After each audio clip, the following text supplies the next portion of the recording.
there, and welcome to CatavanCast, Van Life with a Cat. This is a show where we discuss our experiences travelling through the many countries of Europe in a camper van. I am Ben. I'm Frey. And Dama's a bit more lively today. She's just had some nods. Ooh. And I was worried that in the background all people would hear is crunching and slurping, but she's just finished. So She's finished. Okay. So now it's time for her sleep. Hopefully. Yes. Although she's looking at a litter tray, so... Oh good, maybe noise of that. Well, we apologise for any obscene noises anyone may hear in the background. We have to contain ourselves, even though we are in a house, we have to contain ourselves into this one air-conditioned room because it's so warm. There she goes. Let's just move on. Let's power through. Okay. Power through. Excellent. So today we're doing Lithuania. Yes. The third and final Baltic state. Also realised today that in alphabetical order, in a list, the Baltic states are in the geographical order. Oh, okay. So the northernmost is Estonia, Latvia, Lithuania. Lithuania. Maybe they planned it that way. No, I don't think they did plan it that way. So, yeah, legal stuff. I suppose we'll start off with. You go ahead. I will carry. Are you going to deal with the cat? I will, yes. Okay, very good. I'll just rattle off this then. As with a lot of countries, no matter what the legal minimum age of driving in your country, you must be 18 years old to drive, for a foreigner to drive a vehicle in Lithuania. And whenever you are driving, you must have with you your driver's license, your proof of insurance, which is your green card, your passport, and your vehicle registration documents, which is your V5 if you're in a British vehicle. Legal requirements to have in your vehicle at all times. Obviously, if you're in a right-hand drive vehicle, you must have your headlight deflector stickers fitted. You are legally required to have a first aid kit and fire extinguisher, and a warning triangle, and a reflective jacket for each passenger. Now again, if you've bought one of these European driving kits, which are about £20 off Amazon or many other places, you will have all of that with you. And like many other countries in the more northern areas of Europe, you must have your headlights on at all times. All day, every day, all year. Winter tyres are compulsory from the 10th of November until the 1st of April. Which almost seems like I'd have made it the 2nd of April, just so people don't think they're joking. Speed limits: 50 kilometres an hour in built-up areas, 90 on the open roads, 110 on dual carriageways, and 130 on motorways. It's the only Baltic state with motorways. It also has almost double the population of the other two. Not combined, but they have. Is it larger? In terms of geographically? Yeah. I don't think so. No? I think Estonia is large, I'm not sure. But they do have, by quite a way, the largest population. They also have 70 kilometre an hour limits on other roads. Which, there's the cat walking right past the microphone. Thank you very much. So they haven't heard it yet. No. They just heard the effects, the atmospheric effects of the cat. Of the cat, yes. Quite a good dampener on legs, this one. Yes. Last week we talked about I call them the Baltic Roads, which we didn't experience in Estonia, but we saw them in Latvia and again in Lithuania. In fact, we crossed the border on one of those roads. Yes. And they're like part way between a dirt track and a tarmac road, which can't really give any other description than that. But yeah, there's 70 kilometre an hour limits on those, although you'd be very brave to want to go any faster than that. Police can issue on-the-spot fines and demand immediate payment. So, don't go breaking the law. Nope. Petrol stations, common and frequent. Some of them are automated, or like there's no people there, they'll just self-serve, there's a better word for it, and operate 24/7. And LPG stations are also incredibly frequent if you use those. Again, I don't think we talked about it enough in the earlier episodes, but mylpg.eu is an excellent website. They really should have an app, unfortunately they don't. It is just a website for finding LPG stations. Do not use Google Maps. If you search for LPG stations on Google Maps, you'll just be taken to the nearest petrol station, whether it has them or not. It's very bad for that sort of thing. So yeah, our little trip. So, I mean, we crossed the border, so we came from Cornus? No. Corner? No, it was the end of this trip. Yeah. Yeah, where was the last one? Where's the wrong country, Latvia. Wrong thing. Latvia, there we go. We came directly from Riga, I believe. I think we did, yes. And we crossed the border very late at night. Yes, in the dead of night. In the dead of night. Snuck into the country. On one of those Baltic roads. Yes. Which I think was just becoming long enough because they rattled the van. I mean, we weren't. I don't think we were doing anywhere near 70 kilometres an hour on them. Closer to 50 or 40. Was I driving? No, I believe I was driving. Okay. Because I just remember at that point we crossed the border. I was like, right, I really want some tarmac road now. Because it rattled the van so much. Yeah. I suppose newer vehicles you wouldn't have to worry about it so much. It's a bit more. You can just find the comedy in it. Yeah. But with an old vehicle that was already making noise at this point. Oh no, it wasn't at this point. No, it wasn't. No, it wasn't. Not yet. Not yet. Maybe it's the Baltic Roads. Maybe the Baltic Roads damaged the van. Little tease. We'll go with that. Yes. We'll blame them. No, but it just became kind of disconcerting as to how much the van was rattling, and yeah, not just for the sake of the actual van itself, also all the crockery that we have. You know, and Dargo. And Dargo. I can't imagine it's very good for a cat to have the entirety of her world as she knows it shaking for several hours. We crossed the border and we parked up the. No, it's not the actual car park for the Hill of Crosses. No, it's down the road from that, isn't car park very near to the Hill of Crosses, and there was like the Hill of Crosses was very slightly backlit. I think there was just some atmospheric light. No, not atmospheric light. There's just some lights behind it. Some sort of farm or something behind the Hill of Crosses from where we were. So just from the edge of the car park, you could just make out a couple of crosses and like a dark orange sort of sky. Yeah. Which was very cool. Quite ominous. It was very cool to see. Yeah. But we tried to get photographs of land, it just didn't work. No, we didn't have. We don't have a tripod. No. Which we still don't. We still don't, and you really need that for long exposure shots. Yes. Obviously. Yes, the camera. I think the camera I have is capable of it, but no, we didn't have a tripod, so it just didn't work. No. And you apparently don't stand still enough. No, I don't. But I'm stood outside in the Baltics in November. Your shoulder. But no, we found out about the Hill of Crosses by chance. It was only maybe about a month before that, prior to arriving. I just happened to have seen a picture of it on Facebook. A very heavily edited picture, looking back at it. Yeah. Someone's photoshopped in a blood red sky behind Oh, really? Yeah, and I actually found the picture while checking my dates, checking my information for this. Yeah. For this. And I found the picture again. I was like, yeah, that is photoshopped to hell and back. That's. And I thought, I wonder where that is. Lithuania. Oh, we're going there. Yeah, that's on the way. And it is very close to the border with Latvia, up that way. In fact, it's just outside the town of, again, I'm going to pronounce this completely wrong, Seolia? Don't know. Seolia, I think? Seolia, maybe. But yeah, so the nice little car park just up away, so we spent the night there. And it's like a 5-minute walk to the actual entrance to the Hill of Crosses. And the Hill of Crosses, well, I've got the information for it. It's quite an odd thing to describe, isn't it? Yes. It's something else. So it came about, it was during the unsuccessful rebellions against Russian authorities in 1831 and 1863. There's no concrete dates for when people started doing this. But it's when families of the fallen could not find their bodies. So they would put up symbolic crosses on this hill, which is actually 2 hills. Yes. Yeah. Which used to be a hill fort there. So they just put crosses on there just to a memorial, kind of like a memorial bench. Yeah. I suppose, same sort of thing. And then apparently again during the second Russian occupation, after the First World War. Well, after the Second World War as well, Russian occupiers, they tried to bulldoze the site several times, and there were even plans to build a dam nearby so they could flood it.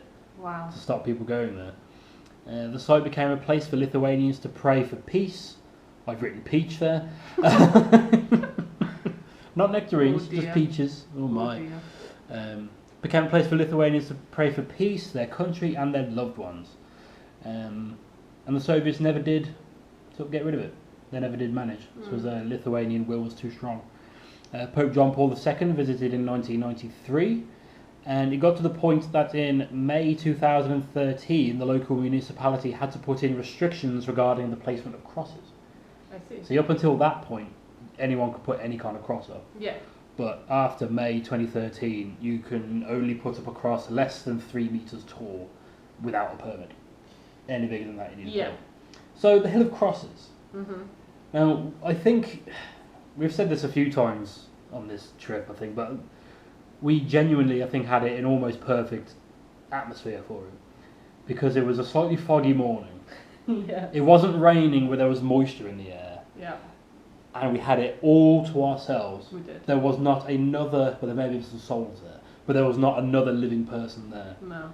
For about an hour. I think just as we were starting to finish, a couple of, like a small bus with people on sort of turned up. Yes. I think we got there just at the right time. And it's two mounds. Yeah. They're not really big enough to be hills, are they, I suppose? No. From afar, it looks like one hill. Yeah. And it doesn't look as impressive as it actually is. No. The depth of it. Yes. The not grandeur, but the size. The scale of it. The scale of it doesn't quite dawn on you until you are stood in the middle of those two hills. Yeah. So it starts off with when you walk up from where you're supposed to park. You Yeah. get sort of like there's a few crosses being erected all along the path Yeah. that leads up to it, and then you get to the hill, which you can see from, you know, it's in an open field Yeah. essentially, and the hill is just like there's no room in the ground for more crosses, so No. people have started hanging crosses off other crosses. Yeah. And I know there's some pictures you've taken of someone's, because these crosses are all in, they range in complexity and materials Yeah. and size, and you know, people have made huge stainless steel crosses. Other ones are like intricate wooden carvings. Mhm. Remember, one of them had it was a huge wooden carving with a Jesus being crucified on it, Mhm. and people had been hanging crosses around his neck, Yeah. and it was, you almost couldn't see the carving of Jesus because of all the other crosses hanging off Mm. him. And you went from these great ornate ones down to just two sticks tied together with string Yeah. and put in the ground. There's people just whatever they can to remember their loved ones. Yeah. And I remember you get to the top of the one hill, and there's like it's more of a shrine to the Virgin Mary, Yes. and there was music playing, Yeah. Which which is really is creepy. scary. Yeah, we're the only people there. It's a little bit foggy. It's one of those sort of creepy mornings, and then there's just this distant. It's a shame it wasn't on a record player, because then it would have been a little bit crackly. Yeah. But someone had just set up just, I don't know, it's a Walkman or something, just playing music, an ambient level, Yeah. tucked away from the weather, that just plays music Mm. out there all the time. And it's made up primarily of just the one path that sort of goes up. Big wooden stairs go up the middle, Mhm. and then down the other side of the one hill, and then across to the next hill. Yeah. But then there were so many little Yeah. arteries rolling off, and you almost can't walk down them because, well, without treading on crosses, Yeah. It was really difficult. because they fall over, because people just leave them there, they fall over, Yes. fall off. And people put crosses on top of crosses. Yeah. So eventually, the older crosses, because they've made a lot of those along those paths were made of wood, Mm. so they'll just fall over, which Yeah. they did. Yeah. And it is difficult. I don't think we stepped on any. No, we I really don't tried think not to. Yeah, exactly. That Yeah. was a very, very conscious effort not to do that, because Yes. that's so disrespectful. Yeah. But there's everything there. You've got even just necklaces, Yeah. crucifix necklaces, necklaces with a picture of Mary on it. Yeah. Just anything and everything that people want to leave as Memorials. memorials. I'm sure on one of the hills as well there was places to leave candles, Yes. lit candles. Yeah, so it's a second hill Yes. that's got another little altar on it, and you can put candles and Yeah. stuff on there. It's just another one of those sobering places. Yeah, and without sounding cliche about it, it's like words don't really describe No. what, because you can get to certain places where you can see nothing but crosses. Mm. You can't see.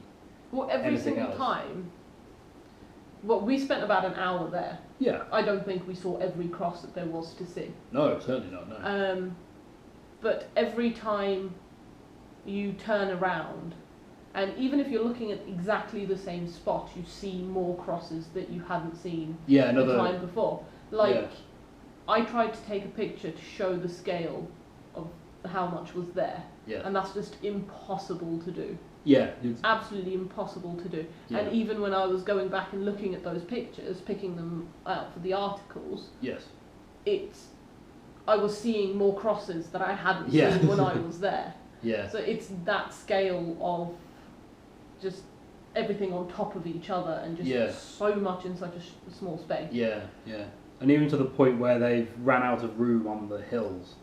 Yeah. And they're now sort of spilling out into the field, like Yeah. the next field over. Yeah. They're all just coming out, and yeah, it's you can't. Words don't really do it justice. No, you can. It's as you said, like the variation in Design. the design and the amount of money that's been spent on these things. Yeah.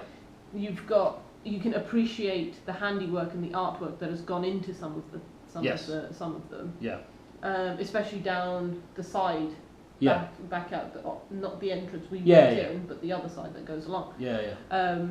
Along there are so many ornate, beautiful crosses. One that really sticks out to me, it wasn't very beautiful, but it was I think it was only put, because some of them are just crosses, but some of them also have dates on. Yes. And people's names. Yeah. They are there for. So one of them, I think, was for a fighter squadron. Yes, it was. But like not of, because you say that, you think, oh, from the war. No. Well, no, it's from the 90s, and it was made out of propellers. Yeah. Or at least replica propellers. There's Mm. this huge thing, which is for fighter jets, they don't have propellers. But let's not get into that. Can't put a big jet engine on there, I suppose. No. But no, I'm so glad I stumbled upon its existence, Yeah. because I'd have been gutted to go through there and not see that. Definitely would recommend. It's a very sobering experience. It is. And so that was our morning. Yeah. It was quite a morning of mourning. Yes. And then we were heading to the capital, which was just basically following the main road south to Yes. Vilnius. It was me saying there that I'm glad we didn't miss that, because that had been a bit annoying to miss that. Turns out we did just miss something Something also. else. But, yeah. Again, just checking my information for this podcast, because I don't want to be a liar. The RAC website already made me a liar. I keep using We it. try and though. be I as haven't accurate worked. as possible. It turns out that there's been some debate over the years as to the geographical centre of Europe, because it changes. Well, for some borderlines reasons. and stuff have changed. Yeah, so, yeah. But at one point, and the only point recognised by Guinness World Records, Oh, I see. is in Lithuania. It's just north of Vilnius, and turns out we drove right past it. And there's a huge monument in the ground, like a big paved compass. Compass. So certainly we are the centre of Europe, and yeah, we missed that, and that's a bit annoying. Well, you wouldn't, if you don't know, you wouldn't think, because I suppose you wouldn't even think that would be the geographical centre of Europe. Yeah. But because you're taking into account Scandinavia, but then it's so far east. Yeah. But then it's geographical Europe, so that includes half of Russia. True. Well, not half And of Russia, Turkey. but anyway, so we did miss that, but we didn't miss Vilnius. No. We went to Vilnius, and the third and final Baltic capital. Yeah. And conveniently, it's kind of separated. You've got the modern half and the old half, which are either side of a river. Sorry. Now, part of the newer city is still on the same side as the old town, but it means you don't have to cross the river. It's quite conveniently laid out, I suppose. Yeah.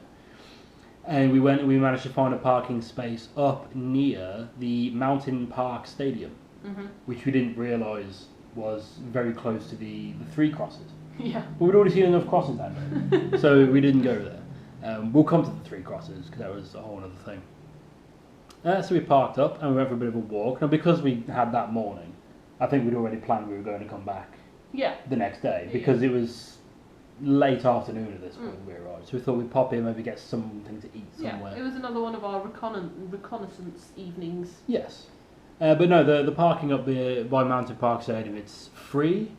It's maybe about a 20-minute walk to the start of the old town. Yeah. Sort of down the hill and round a little bit.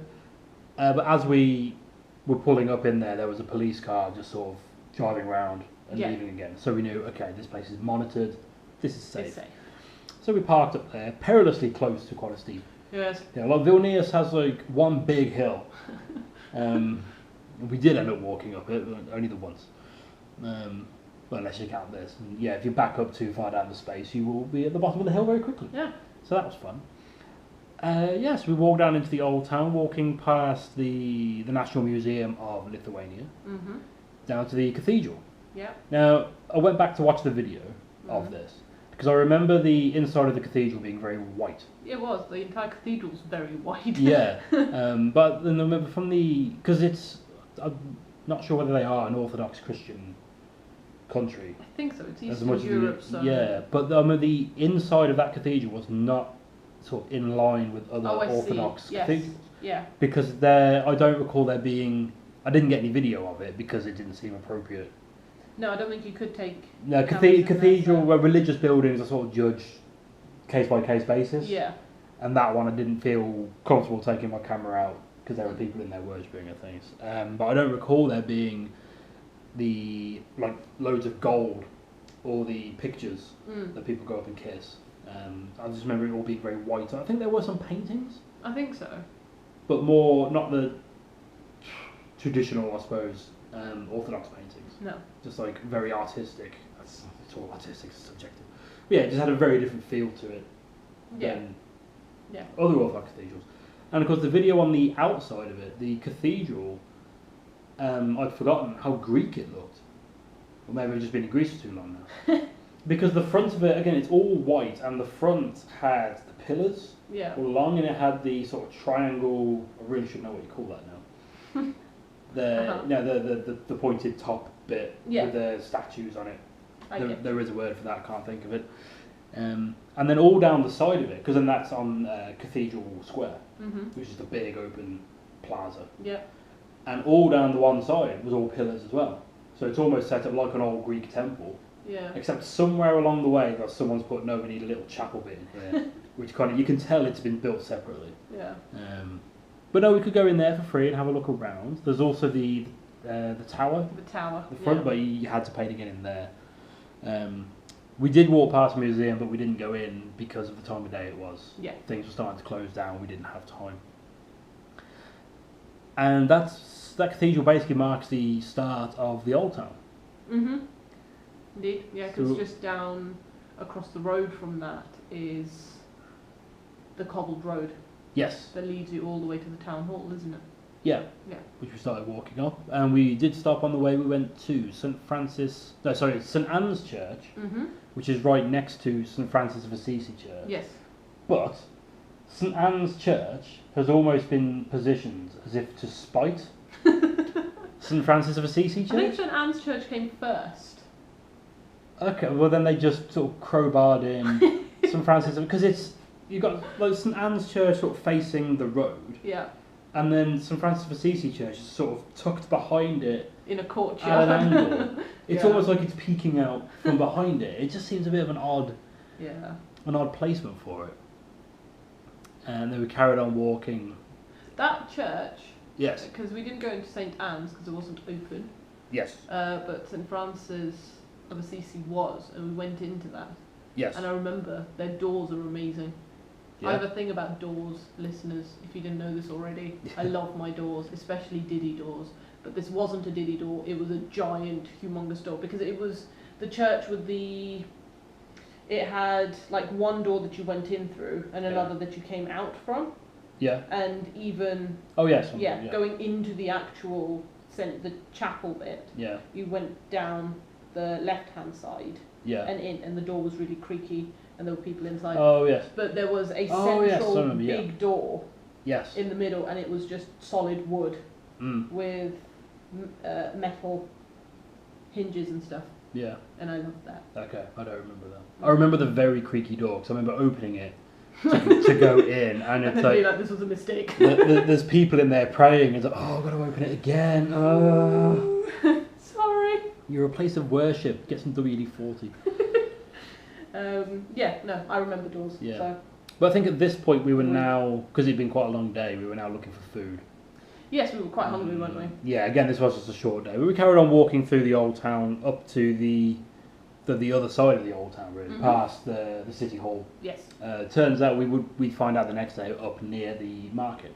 Yes. The big market hall. Yes. And we got some burritos. This was the first time we had burritos on this trip. In a while, yeah. You love Mexican food, don't you? It's the greatest food genre that there is. Food genre. I think it's called a cuisine. Cuisine genre. I don't think I've ever heard cuisines described as food genres before, but okay. No, I did my usual thing of looking up cheap eats in the city that we are. Yes. And this Mexican place popped up as being one of the top ones.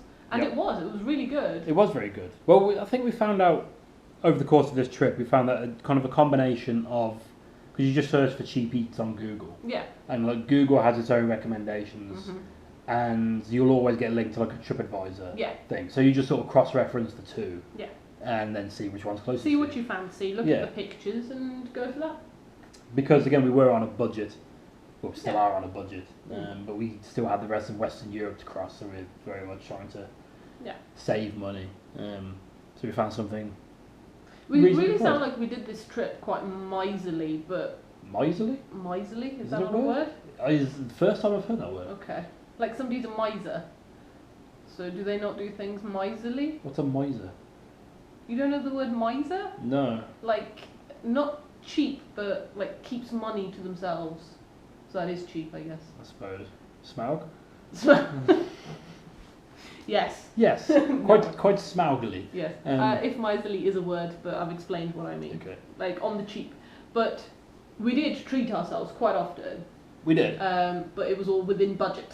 Yeah, well the thing is that if you go to some of the like city centres of the food, especially capital cities rather, everything is more expensive. Yeah.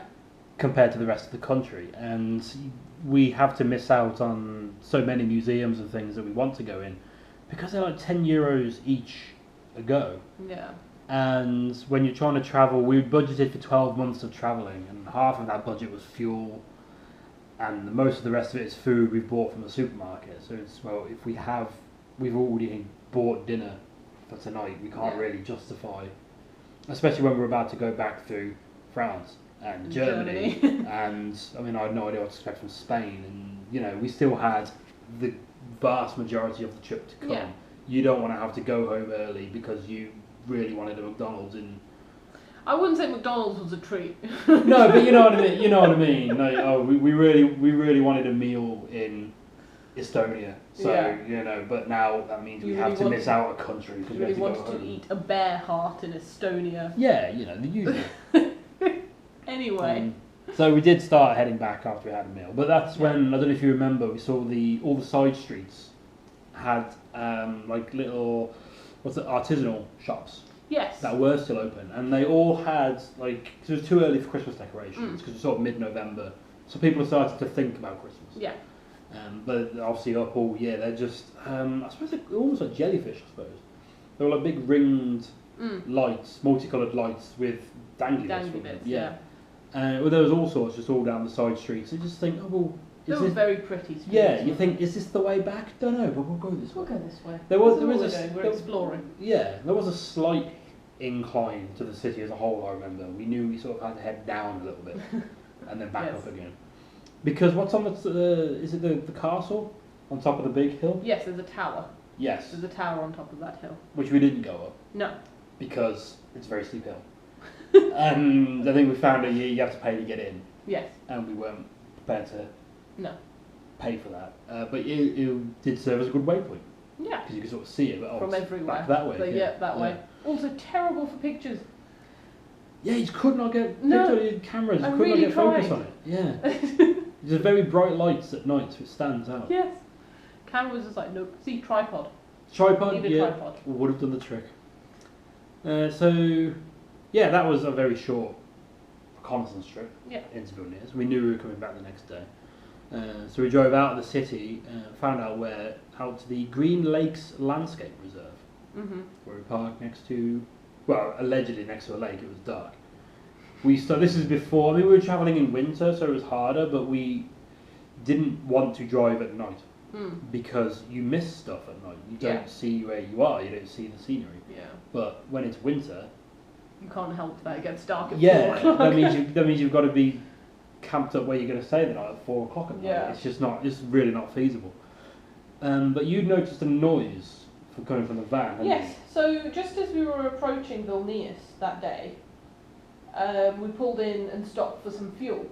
Yes. As we were leaving the petrol station, I heard a knocking, Mm. and I thought that was just like either like because there was a curb, a bit of a curb coming out. Maybe you just maxed out on the suspension on one side, or something had got stuck in the tyre, something like that. But then it continued. Yeah. And going just by the cathedral, before we went up the hill to where we parked, it's all cobblestone. Oh yes, yes. we need to talk about that because I think the road just becomes cobblestone, and it's like driving down Coronation Street. Yeah. There's less northerners. It's it's something horrible. Yeah. And there's an entire bridge and everything like that. It's all cobbled, but the noise just carried on. So I was just like, okay, I don't like this. We need to go and get it looked at. Yeah. Because that's a new noise. And that's not okay. Well, that night after we parked up, we both got under there with torches. Yes. Could not see anything there. And we couldn't really recreate the sound either, could we? No. So we had no idea. But we found a garage on Google, again, just outside on the other side of the old town to where we parked. And I suppose we just took a punt, didn't we? We thought, we'll go and leave it with them. Yeah. Hopefully they'll be open and can take it. Yeah. And a hell of a time trying to find it. Finding that garage was awful. But that's down to Google Maps. Google Maps and the fact that the entire road down to the garage was being rebuilt. Yeah, the road, the tarmac just stopped and it was a bit moist, so it was a bit of mud. There was a lot of mud. And, good lord. After Estonia, I was extra paranoid of mud as well. Yeah, so to get you stuck. Oh, God. But then we found the place, very tight parking. I ruined a oh, you did? sensor thing. Yeah, you backed into a sensor which you had to pay for. And we go. That was not fun. I remember there thinking, how do you know it was us? And I was like, yeah, they've got you on camera. Yeah, alright, okay, fine. But luckily a guy in there spoke English and we said, look, we didn't know what it was, but there's a knocking noise. Yeah. He said, well, I'll see what I can do, just leave it with me, and we knew they were open till 6 that night. Yeah. So Dargo needed a day out of the van because she wouldn't have wanted to. No, no, with all those noises. That was strangers. So we loaded her up and we walked in, knowing, we had places to go, things to see. Of course, the only thing, the first stop, so we weren't far from the old town, and in fact the first thing we came to was the Bastion. Is the Bastion? Is that what it's called? Yeah, the old... Basilica? Bastion? Basilica, that's probably a better one, isn't it? Yeah. Yeah. I haven't actually... Oh, no, there's the Bastion. There you go, I've written it down. Sorry. Vilnius Bastion, which was built into an old military building, and had a nice park all around it. But that, I can't remember whether it was not open or whether... No, there was a sign outside, did not allow pets. Yes. Of course, we have Dargo. Even though, I understand you can't have exceptions for rules because then everybody starts having exceptions for rules. Yeah. But it comes back to that same argument where the cat sits quietly in a backpack. Yeah. But you'll let toddlers in who run around screaming and knocking things over. Destroying things. Fair enough, you can't have people walking in there with some burners swinging their tails around knocking things. But she's in a bag. Yeah. She's contained. But then again, I suppose someone with allergies. Yeah, true. Yeah. So it wasn't. That was our excuse for being cheap, is we can't go in places because of the cat. Wow. There's always an excuse. But no, I think it was either on the way or just after that. We headed back sort of towards where we were before, and that's where we discovered Uspis. Yes. Which is an interesting little place. Do you want to talk about Uspis? Or shall I just read this out? No, you go. Okay, so Uspis is a little neighbourhood in Vilnius. Now, we didn't know any of this until afterwards, as we looked it up, because it just seemed suddenly there was art everywhere. Everywhere.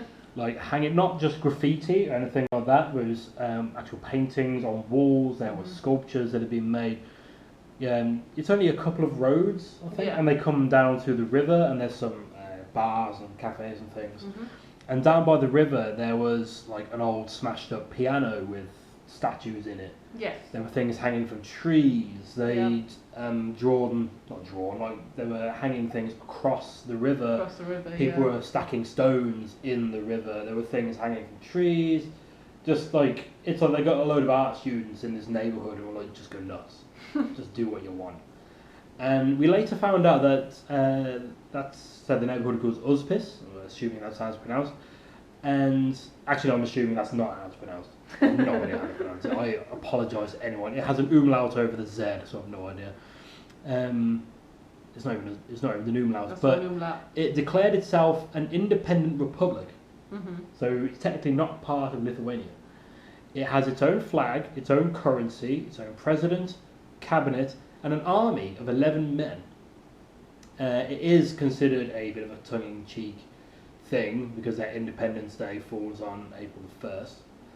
And their constitution, the constitution of the republic has articles such as a dog has the right to be a dog and people have the right to have no rights. Mhm. So again, quite art studenty, almost making a point sort of thing. But no, that was really cool just to sort of sit and Well, look we stayed around. there for quite a We while. stayed there, didn't yeah, we? just We looked looking at looked at everything. everything. We did return after dark, thinking it would be everything would be lit up. Maybe Yeah. there'd be more, but there was nothing really. No. There were just the street lights so you don't fall in the river, Yeah. which is a shame. But still cool that it was there. Yeah. It's a very cool Definitely. thing. It's something I've not seen really anything like that In other places. in other No. places. And then we'd actually walked right past Uzbis the night before Yes. on the way. So we found ourselves back in the old town, and we were just sort of following points of interest on Google Maps at this point, weren't we? Mhm. Because we had 8 hours to kill, Yeah. and obviously we were restricted on places we could go because we had the cat. Yeah. Now we quite like looking at religious buildings, Yes. and Vilnius, I think, still, for at least what I noticed, had the most churches. Well, the highest concentration of churches. Well, it was basically would be- around every corner. Like, There was another Every church. other, just absolutely everywhere. Like in some English places, it's pubs on every corner. Well, this was churches. And they're all quite different as well. Yes. Like the one just outside Uzpis was a bright pink one. And that Yes. was just down the road from Francis of Assisi and St Anne's ones. Correct. Then if you go down the road a little bit more, there's a white one just in amongst the houses. Yeah. Yeah, they're literally just everywhere. Down every corner, there's several on a road. Yep. I remember, and they're also grand as well. Mm. And some of them have their own grounds, Yeah. like gateways you have to walk through. One of them, which I did write down the name of, I think it's the Arc of Dawn? Yes. Gate of Dawn, there Gate you go, of the Dawn. Gate of Dawn. So it's like a chapel built into an archway. Yeah. And I remember there were people like kneeling in front of it, In front of the archway, yeah. just in the streets, Yeah. and just bowing and praying to it. You kind of walk through the archway being like, am I supposed to be here? Have I Yeah, done something wrong? Like, this person is kneeling. Yeah. How can I get out of the way as quickly as possible? He's just really trying not to interrupt anybody. or Exactly, bother just like- anybody. I'm so sorry. But it was also up that road we saw there was another church where there was some sort of something was going on in Yeah, there. there was a service happening, I think. And it was so full, people were pouring out, They were out on the road. just peering, trying Yeah. to look in. But it was sort of, you had to step up to get in the building. So some people were just sort of listening intently to what was going on. Yeah. Because we had no idea what was going on. It No. was all in Lithuanian, we didn't Mhm. know. But also, I don't know if you remember this, because I completely forgot about it. Also on that road, down like a little plaza, so you go under another little archway sort of thing, Mhm. which is not as religious as that big archway. And there's little plazas with independent shops, and there was the one like wood sculptors, and it was only just a tiny little square that didn't lead anywhere. It's like a Mhm. dead end thing, and all around it were just wooden sculptures, a lot of middle fingers, and like wooden faces, and they were up on balconies, and they were in the flower pots. Oh, yes. There you No, go. that was... You're right, I remember that. Yep. And that was, yes, it was a shop. Yeah. It was a Like a shop, wood and they carving just shop. they just turned their entire little courtyard bit Yeah. into. Yeah. Because I remember, like, say I had to walk down an alleyway to get there, and they had Yeah. things in the alleyway. You think, oh well, let's just have a look, and it's all outside the shop. So you're like, oh, they're outside the shop. Oh, that's cool. Oh, it's all over the place. And you're sort of looking around. So, there's one up there. It's everywhere. Oh, okay. We are surrounded by the wooden sculptures. Yeah. But again, I think they were. Oh no, they weren't closed, but we both had backpacks on, so we weren't going to go walking in a. Exactly. So I always bring a backpack with water, snacks, and things, and obviously we had the cat, so we didn't go in. Yeah. But as we were up that way, we walked through the Arch of Dawn, Yes. and we found ourselves very close to the market hall, which was huge. Yes. Just enormous. I think we went in there just looking for the toilets, Yeah. and you have shelter. You have to cross like a timeline to get to it. Like you have to keep going, you keep following the signs. You think, I'm going to end up back in Latvia at this rate. But it's just one. This was one of those markets, kind of like the one we went to in Tallinn, in Estonia. In Estonia. Just everything. Although a lot cheaper, though, I would say. The one in Tallinn was a lot more upmarket, in my opinion. True. Whereas this one was more standard. You've got your grocery stalls out the front. Yeah. And then there's people selling socks. Yeah, socks and gloves. Yes. By the bucket full. Yeah. Yeah. No, that's true. Well, Lithuania, I think, is a little bit cheaper than. Yeah, I think it was. But not much. It was about on par with Latvia, really, wasn't it? Yeah. I think so. It was cheaper than, say, Estonia, but not significantly so. Not like, oh wow, this is. Well, it's still in the EU. It's still they still use the euro there. Yeah. As all the Baltics do.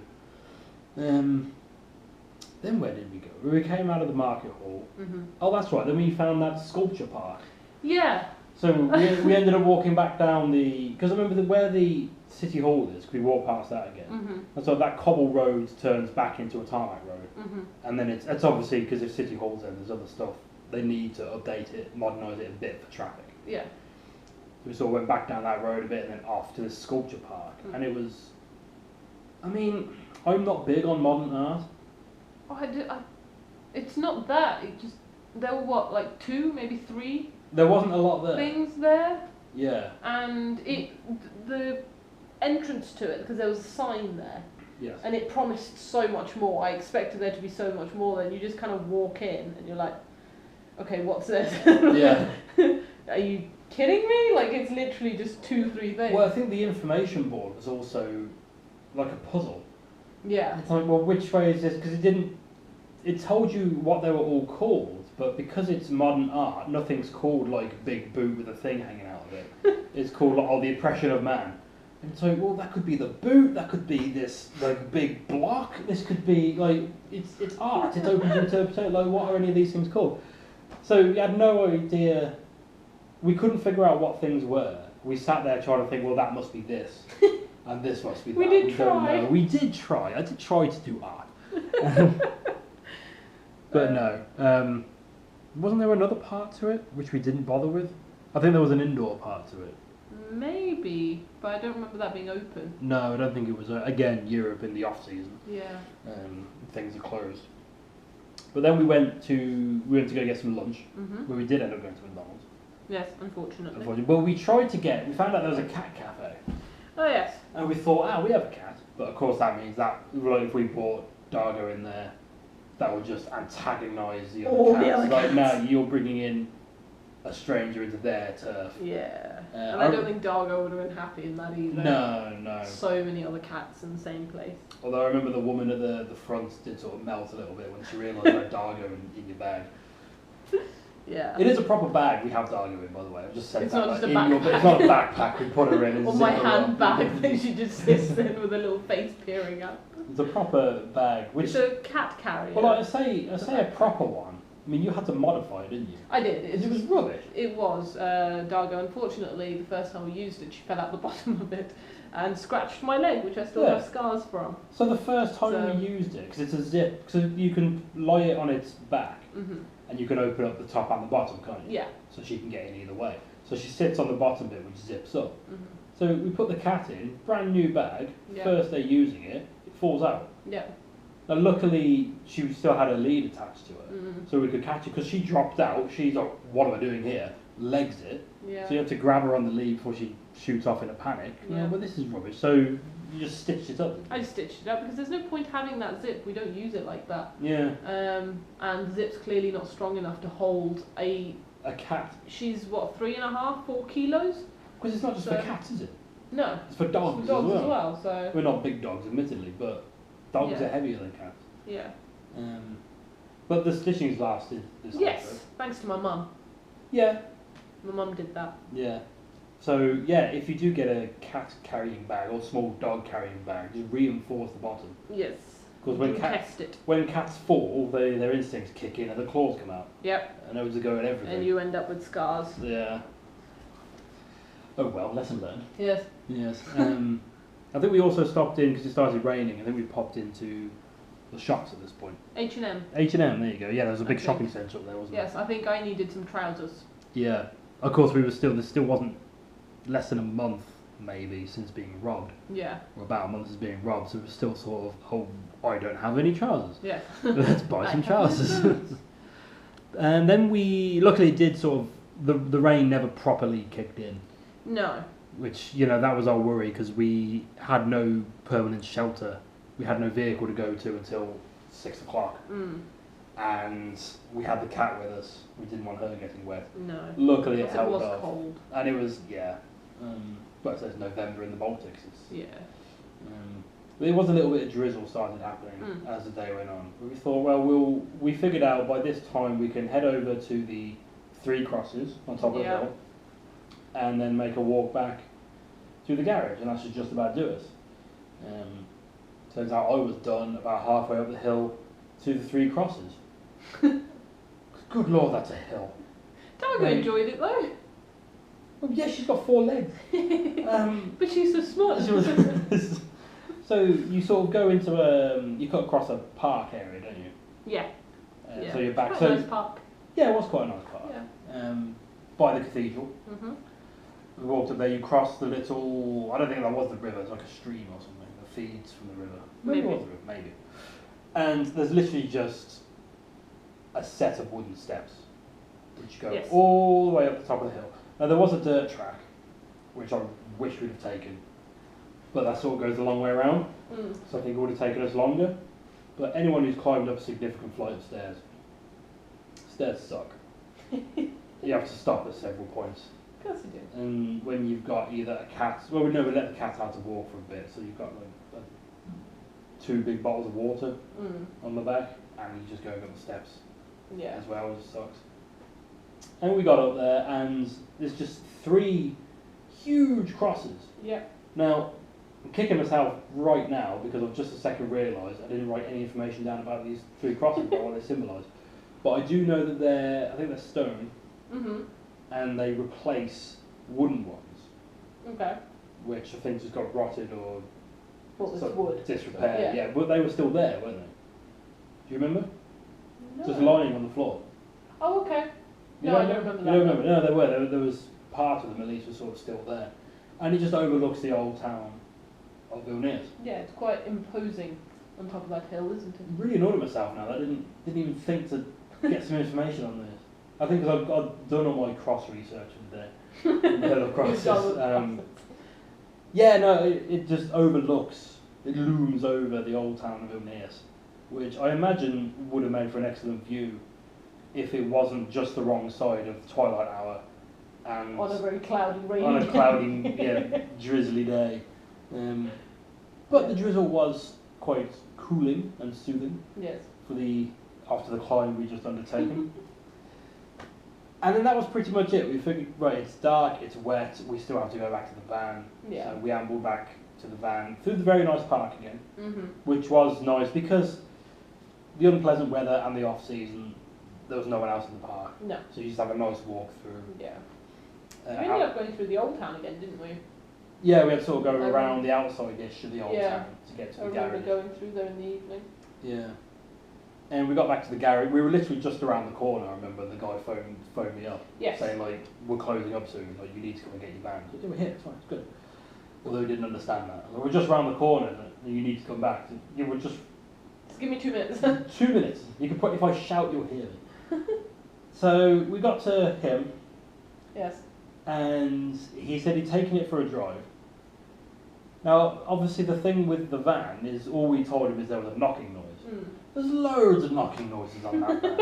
It knocks at It's not a young van. There's rattling noises at certain revs to this Yeah. day. Like, so God knows what he thought we may have been talking about. Yeah. He said his best guess was the brake discs. Now, I think, was it for the MOT before we left? No, service. Of service. Yeah. They advised that at some point we would have to change brake discs. Yeah, they said that we probably had about between 5 and 10,000 miles left on them. Yeah. Which we hadn't covered at that point. No, we hadn't. But So we were just like, okay, we'll get them done at some point on this trip, but it's fine for now, kind of thing. So we were kind of anticipating that. Yeah. We hoped it wouldn't come to it, but we kind of accepted it would come to it. So of course we had to ask him, because our plan then was to head, well, we were going to Corners and then to Warsaw. And we said, is it okay to do that? And I think he wasn't sure. No. He's like, well, if you get it done in Warsaw, then yeah, Yeah. but get it done in Warsaw. So we're like, okay, fair enough. I think we didn't give him too much. What, money? Yeah. He didn't ask for any money for that. He just wanted money because the security for the lot wanted to charge him for the sensor that I that's right. You ran over a sensor because we've got the back box on the van. Yeah, and you can't see it. No, the van is awful. And it was so tight. I actually grazed the van slightly on that corner. Yeah. But what was it? It was a sensor for the door for deliveries Yeah. that we hit. And he's like, yeah, we caught one of your customers doing it. So he's like, well, they've charged me. And I think he was saying 50 euros the whole time, as I recall, and he ended up just asking for 30. Yeah.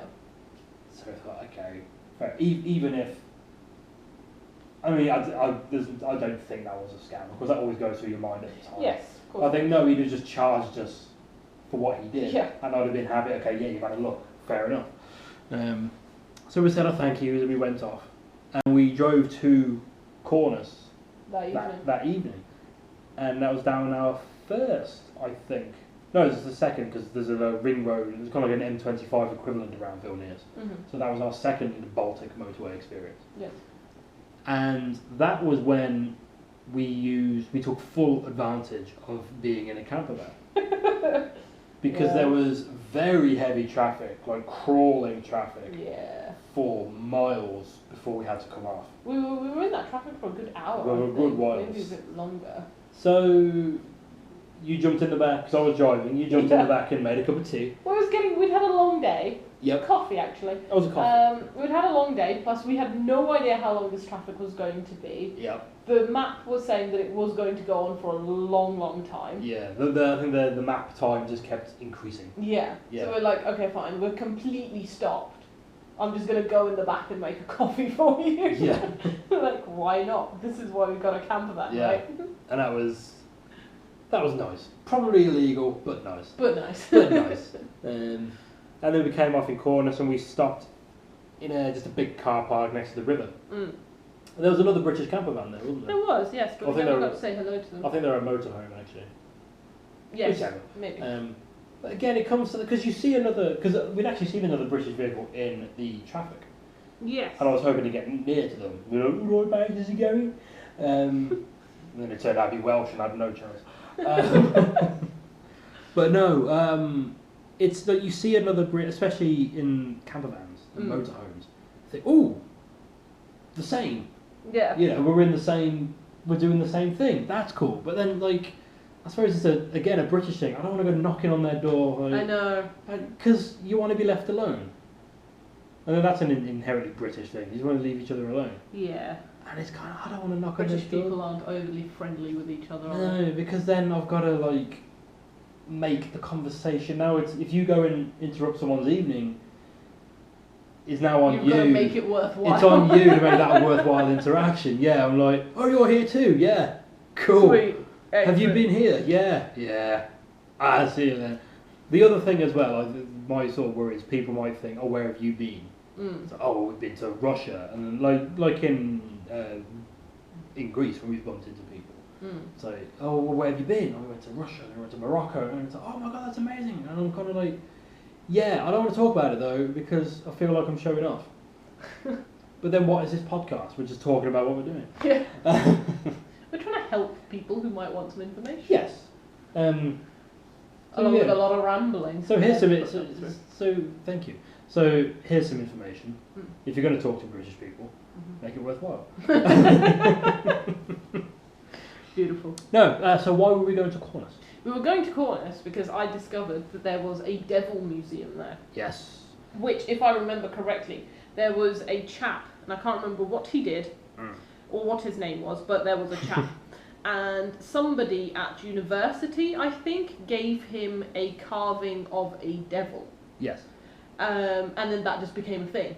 Yeah. People just kept sending him more and more and more carvings or masks or, like, I think there was even a set of pens, maybe? Oh, there was everything. There was everything. Everything. People just kept sending him that, and it just became a bigger and bigger thing, to the point where his collection is now, like, 3,000 models strong.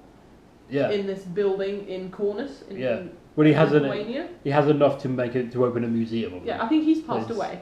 Okay. I think he's passed away, but his collection is in a museum, and I think people are still donating devil stuff to the museum to carry it on, which is really quite cool. And that was, like, why would we not go see that? Yeah. Well, we spent so much time visiting cathedrals. Yeah. Thought, oh, we need to be balance it out. Yeah, but a non-bias. But it wasn't as, because all I knew was it was the Devil Museum. So it wasn't as, it's not a satanic thing. No. It's little devils. Yes. So the devil went down to Georgia. Yeah. With a golden fiddle sort of thing. Yeah. And pitchforks, pointy tails, mischievous. And there was one carving. I kind of put a highlight reel on the video for Lithuania. Okay. And it's got some of the big pieces on it, and the few I remember, there was that huge walking stick. Yes. Which was carved with all sorts of like bugs and creepy crawlers coming out of it. There was a huge windmill one, and there were lots of little devils crawling all around the windmill. And then, because for a while we were the only people in the museum, and some other people turned up later, so you have it's weird, it's awkward when it's like that, because the curators have to sort of follow you around to make sure you're not messing about with anything. And I remember the one woman made us pay special attention to the one, because it was Hitler and Stalin. But it was like Hitler was being beaten up by Stalin. Because the weird thing, well, not weird thing, it's perfectly justified, like in Eastern Europe, Stalin is worse than Hitler. Yeah. Because they had to put up with all that. Yeah. Like, the Western Europe never had, it's like, it's Stalin is a bit bad, whereas in Eastern Europe, Eastern Europe would have rather been put up with Hitler than they would have with Stalin. Maybe. And I think that woman was trying to make us like realise that. It's like that's Stalin like beating up Hitler. Like but then the rest of it was just cheeky devil thing, and it was from all different cultures as well. Yes. And there was loads of information on with these like it's more like folklore devils. Yes. So ones that just destroy. There were some Judeo-Christian ones. Yeah. There were some Judeo-Christian models and sculptures in there. But no, most of them were from just across the world in any sense where there was a mischievous entity. Yeah. Some were just snakes. Yep. Others, remember the huge colourful masks? Yes. I'm gonna be stereotypical and say Africa because they looked African. I think so. I think they were. And there were other things where the devil was disguised as an old person, as an old man or something, and he was approaching a woman. There was a lot of that. Actually. Yeah, and things like that. But there was even, if I remember correctly, a punch bowl and glasses. That I was like, I really want this. That rings a bell. The other thing that really stuck out to me was there was a coffee table. Yes. And the staining on it looked like, if you just glanced at it, you'd think, oh, they're just wood knots. But no, they're all like little devil faces all around it. Yeah. It was really cool and not as heretical as, is that a word? Yes. Yes, not as heretical as one might have thought a devil museum. Because it wasn't the devil. No, it's just a devil museum. And then that was Kaunas, because we were they were sort of on our way out to Warsaw because we were meeting a friend of yours. Yes. So we had, again, we'd given ourselves an appointment to keep because Mm-hmm. we like our deadlines.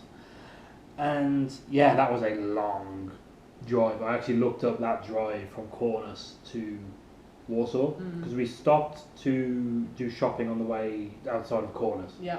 We got fuel there as well, and then we had to fill up again before we got to Warsaw. Yeah.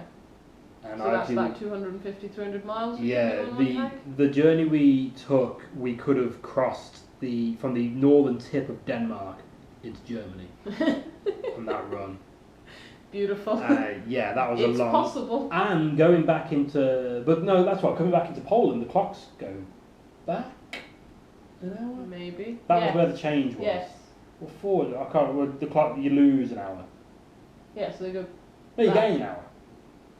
Because you're going, I don't know, the clocks change. You change time zones. Across the board, across the time zones. Yeah, that was a very long drive. We got into Warsaw that night. That was on a Friday night. Yeah. Yeah. And so that was Lithuania. That was Lithuania. One of my favourite countries. Yeah? It's up there, yes. From what I remember of it, it is up there. I remember though, I was going to mention this earlier. Yeah. On the drive from the Hill Crosses to Vilnius, Mm. because you were driving, Yes. I was sat on the front seat playing Euro Truck Simulator. Oh, you were, And yeah. playing you country music as we drove along. Yes. It's great. Good times. I was getting my driving kicks for the day.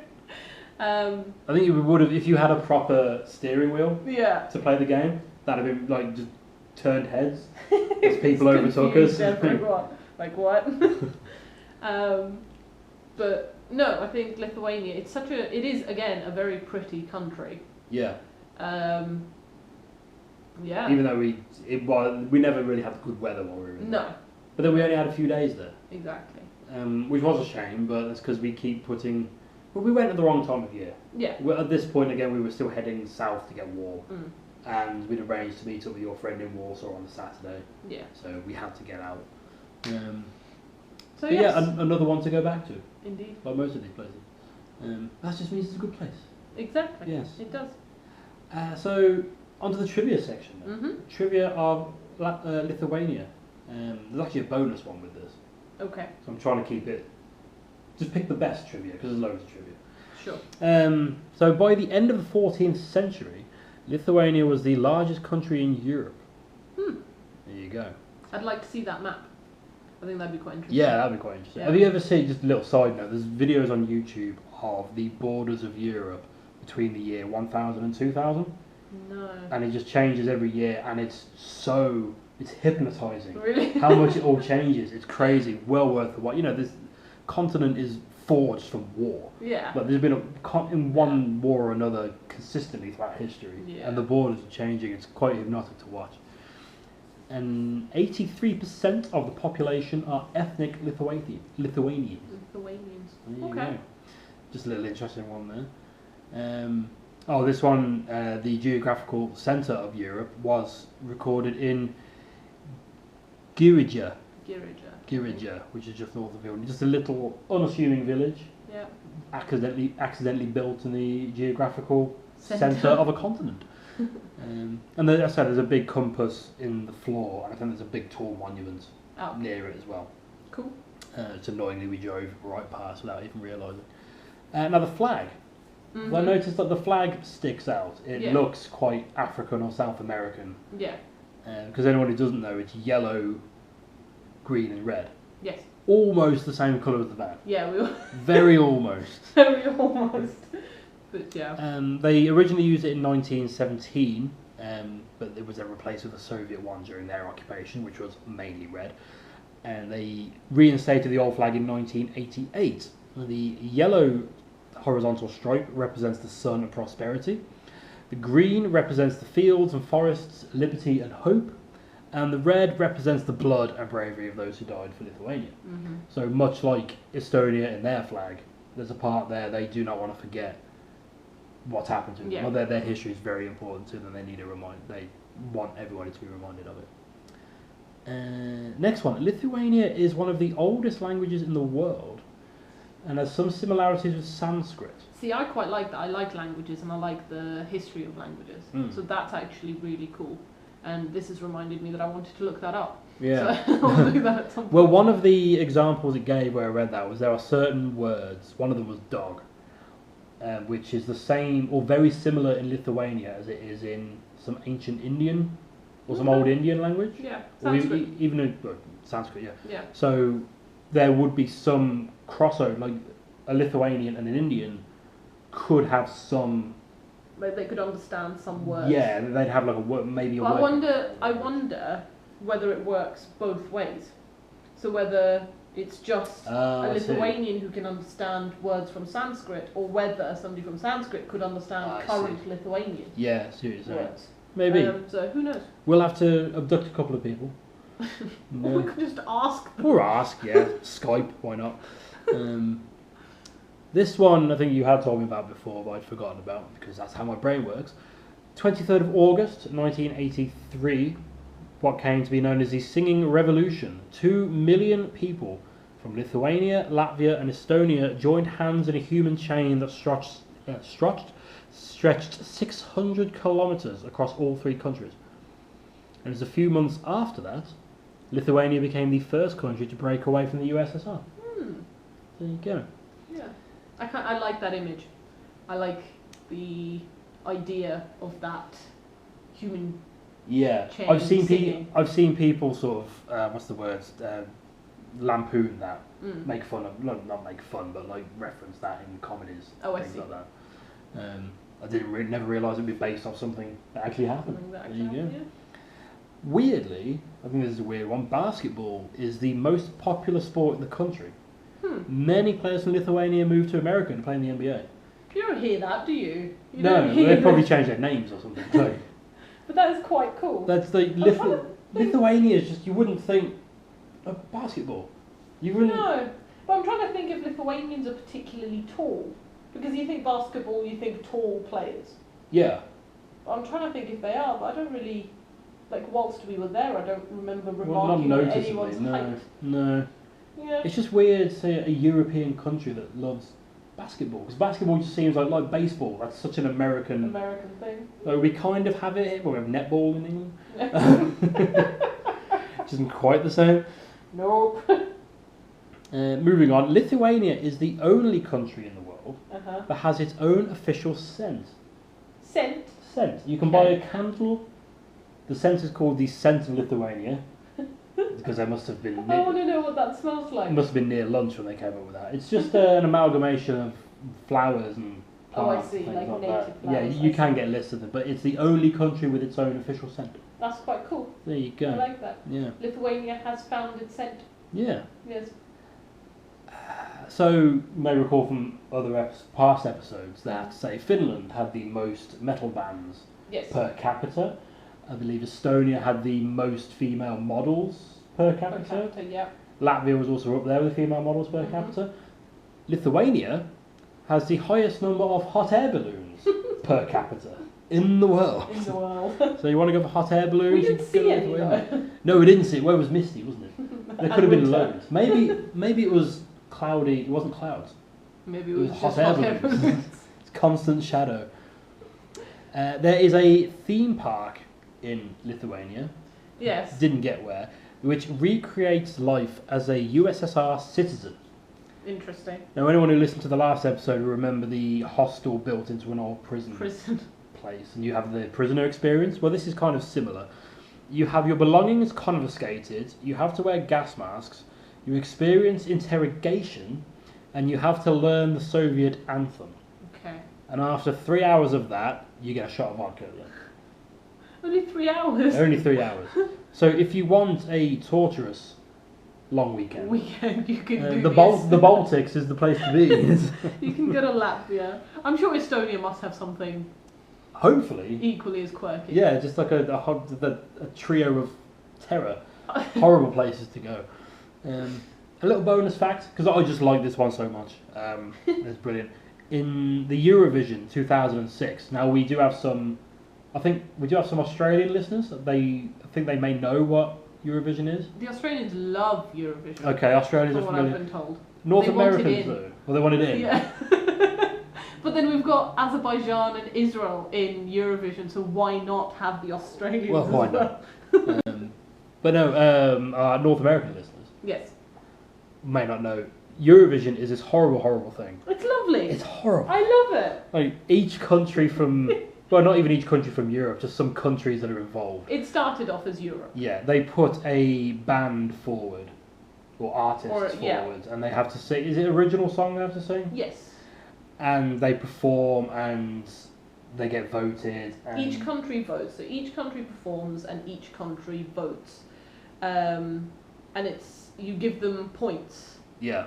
And then the country with the most points wins, and they get to host Eurovision next year. The next year, yeah. I only watched it once. That's when Lordi entered it for Finland. And they won. And I was still shocked. I just remember all the newspapers, the English tabloids reporting on it, referred to them as a death metal band. Yeah. It's like, oh my word, oh my god. I mean, they do look a bit grim. Lordy were great fun. It gave me hope. So anyway, Eurovision, just a lot of cheesy music. I remember the only other one I remember, sorry, is the English entrance, which is they took the fast food. Was it the fast food rockers they called them? Something like It's like that. Kentucky Fried Chicken and a pizza. Pizza Hut McDonald's. Like that's what England put forward. Is it England or Britain? Britain. I think is it Britain as one? Yeah, it's Britain. Yeah, it's just Yeah, but then they had, what was it, Bonnie Tyler one year recently, and she cannot sing like she used to. No.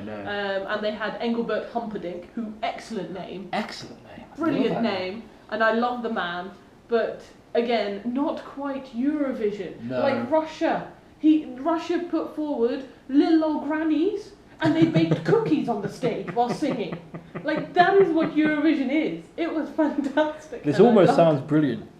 it was brilliant. It almost sounds brilliant, but I suppose you need to be drunk to watch it. No! Oh, it sounds like you should be drunk to watch it. I love Eurovision. Anyway. Eurovision 2006. Lithuania sent a mocking song called "We Are the Winners," where they repeatedly said, "We are the winners of Eurovision," and "You gotta vote for the winners." They ended up placing 6th, but the song became the first platinum single in Lithuania in 4 years. So Lithuania. That's the awesome thing about Eurovision. Lithuanians had not bought enough of any song in 4 years to give it a platinum. To make it platinum. Yeah. Except for this champion song where they came 6th. They also made a World Cup version of the song, even though Lithuania didn't qualify for it. So I love that attitude. It's just like, no, we want to do a song. We want to do a World Cup song. You're not in it. It doesn't matter. We're going to sing about We'll do it anyway. It'll be great. And we'll win. But you're not in it. It's fine. But yeah, that's it. That's Lithuania. Like with the rest of the Baltics, bit short and sweet. Yeah. Just leaving more. We would love see to where go we back. We'd definitely like to go back. There's a point. We've mentioned this USSR experience and the prison experience. Okay. Yeah. You want to go and do that? I was going to say, would you actually go do it? Ooh. I mean, I'm not big on vodka. That's your objection. Well, this is my thing. So this USSR thing, you get subject to interrogation. Like, it's a place of work and you're dealing with customers. So, like, health and safety legislation comes into it. You're still in the EU. They still have to have their health and safety at work waterboard you without making you sign a waiver first. Like, I just wonder, like, how much interrogate, because I think I quite happily go for like a boot camp experience. Yeah. But to face interrogation with the boot camp one, that's similar to the prison thing that they had in Latvia, wasn't it? Yeah. So you forced physical exercise. Yeah, you see, saying that I'd like to be all ballsy and say, yeah, I'll do that. And I think, no, I'd do 7 push-ups and I'd be crying. That would do me. What about you? I'd do it. Yeah? I think it'd be quite fun. To learn the Soviet national anthem? I think, you know what, honestly speaking, in all seriousness, I think, not necessarily the prison one, yeah, but I'd like to do the Soviet one. So it's 3 hours? 3 hours, yeah, right? But imagine how humbled we've been after just being to museums. or Yeah. to things like the Hill of Crosses. Yeah. By doing this, you're putting yourself in these, like, in history's shoes. Yeah. That's a good point. I hadn't even considered that angle of it. Exactly. Yeah. And that's as close to time travel as we're going to get. Yes. Safely. With health and safety. Yeah.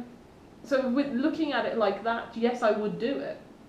I suppose that's the thing, like, 'cause you have your belongings confiscated. So yeah, but it's only 3 hours. Don't go into Well, it with that mindset. No. But no, I see what you mean. I hadn't even considered that approach to it. See, this is why I'm around. That is what you're around. Making you look at things a little bit differently. Yes. Anywho, I think that's enough. yes. Yes, that's what we ran out. We left the country that night without experiencing what it was like for USSR citizens. Yeah. Maybe one day. Maybe one day. So thank you very much for listening, especially if you've only made it this far. One more little side note. Today we found out we've passed 500 downloads. Yes. We are massively humbled and grateful for that. Yes. Never thought we'd get this far. No, we really thought about 3 people might listen, and that'd be our parents and us, essentially. I was impressed when we got 10 downloads. I was like, oh my god. Double figures, my word. Jesus. And we're actually growing, in terms of downloads, we're growing exponentially. Yeah. Which is kind of like nice. month on month. Like we had so many, almost double this month than we had last month. Yeah. And it's crazy. We're just so grateful for everyone who's downloaded and listening. We're getting regular listeners. So thank you for coming. All over the world. All over the world. So thank you very much for coming back and putting up with our ramblings. Yeah. Maybe it's one person that just travels a lot. Maybe someone with a VPN. Yes. Who's just changed where they're from. So thank you so much for that. Yes. And your VPN, putting the VPN to work there. But please do leave reviews. Yes. And ratings wherever you are. It does help us expose us to more people, helps us grow, which we are doing. Maybe people are doing that, we just don't get notifications. Maybe. We don't know. If you have been listening through a podcast service, you might be interested to know that they're also available on YouTube, along with our video diaries. Just search for Catavan or Catavan UK and you will find us. Likewise, if you're listening to this on YouTube, we are also on your podcast service of choice. Just search for CatavanCast. Podcasts go out every Wednesday, and video diaries on the YouTube go out every Sunday. You can get in touch with us in many ways. You can just comment on any of our videos on YouTube, or you can find us on Facebook or Instagram at CatavanUK, or you can email us directly at catavanuk@gmail.com. Finally, we have the Redbubble store. We do, yes. And new stuff, new designs, new pictures that I've taken on this trip are going on there on an almost daily basis. Yeah. I am trying to keep up with it, but internet's not great. Yes. And as always, if there is something that you've seen on Instagram or anything like that, or you just want one of the photographs to be personalised in any way, let me know and I will do my best. There's actually a different Instagram.